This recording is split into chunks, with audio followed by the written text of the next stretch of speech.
નમસ્કાર, આપ જોઈ રહ્યા છો મંતવ્ય ન્યૂઝ ને હું છું આપની સાથે કિંજલ।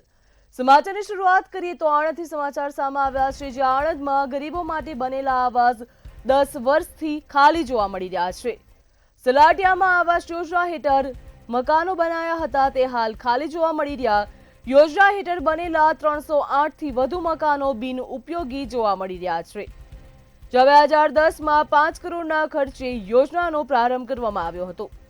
2010માં યોજનાનો પ્રારંભ થયો હતો। 90% કામ પૂર્ણ થયા છતાં પણ મકાનોમાં કોઈ પણ પ્રકારનો વસવાટ જોવા મળતો નથી। તો TP10 તળાવ કિનારા વિસ્તારમાં ઝૂંપડા ખાલી કરવા નોટિસ પણ આપવામાં આવી છે। ઝૂંપડા ખાલી કરવા માટે નોટિસ આપવામાં આવી, જ્યાં ગરીબ પરિવારોના આશ્રયનો પ્રશ્ન ઊભો થયો છે। તો યોજના હેઠળ બનેલા 308 થી વધુ મકાનો હાલ બિનઉપયોગી જોવા મળી રહ્યા।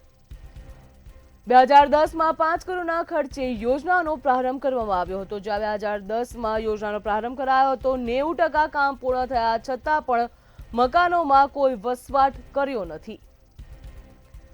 આણંદમાં ગરીબો માટે બનેલા આવાસ 10 વર્ષથી ખાલી જોવા મળી રહ્યા છે। સલાટિયામાં આવાસ યોજના હેઠળ બનેલા મકાનો હાલ ખાલી જોવા મળી રહ્યા। યોજના હેઠળ બનેલા 308 થી વધુ મકાનો બિનઉપયોગી હાલતમાં જોવા મળી રહ્યા છે।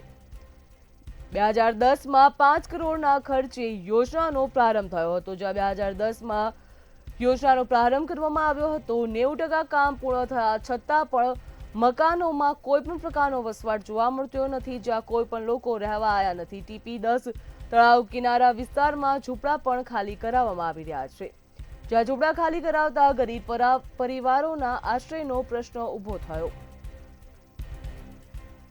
યોજના હેઠળ બનેલા 308 થી વધુ મકાનો બિનઉપયોગી જોવા મળી રહ્યા।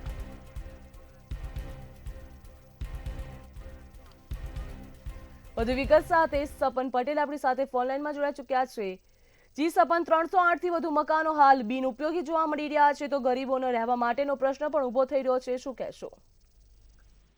ચોક્કસથી 2010માં 5 કરોડના ખર્ચે જે મકાનો બનાવવામાં આવ્યા હતા ગરીબો માટે, આવાસ યોજના અંતર્ગત આ જે મકાનો બનાવવામાં આવ્યા હતા, તે મકાનો આજની તારીખમાં ગરીબોને ન ફળવાતા ક્યાંક ને ક્યાંક ખૂબ ગંભીર બેદરકારી તંત્રની જે છે તે સામે આવી છે।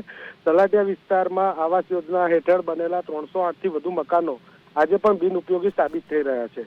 90% કામ પૂર્ણ થયું હોવા છતાં પણ મકાનોમાં કોઈ વસવાટ નહીં। TP10 તળાવ કિનારા વિસ્તારના ઝૂંપડા ખાલી કરાવવા મનપાની નોટિસ। બીજી તરફ વાત કરવામાં આવે તો ગરીબ પરિવારોના આશ્રયનો પ્રશ્ન પણ ખૂબ જ ગંભીર જોવા મળી રહ્યો છે। ત્યારે આ જે આવાસો છે તે આવાસો ક્યારે ફળવાશે અને તેનો કઈ રીતના ઉપયોગ કરવામાં આવશે તેને લઈને અત્યારે અનેક સવાલો ઊભા થઈ રહ્યા છે। તંત્ર દ્વારા જે સરકારી મિલકતો અત્યારે ખાલી કરાવવામાં આવી રહી છે, ત્યારે તે લોકોને પણ ક્યાંક ને ક્યાંક આજે આવાસો છે તે ફાળવવામાં આવે તે પ્રકારની પણ માંગ ઉઠવા પામી છે।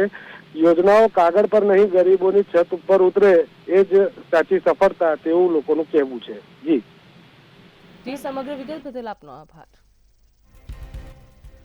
યોજના હેઠળ બનેલા 308 થી વધુ મકાનો હાલ બિનઉપયોગી હાલતમાં જોવા મળી રહ્યા છે, જ્યાં 2010માં 5 કરોડના ખર્ચે યોજનાનો પ્રારંભ થયો હતો।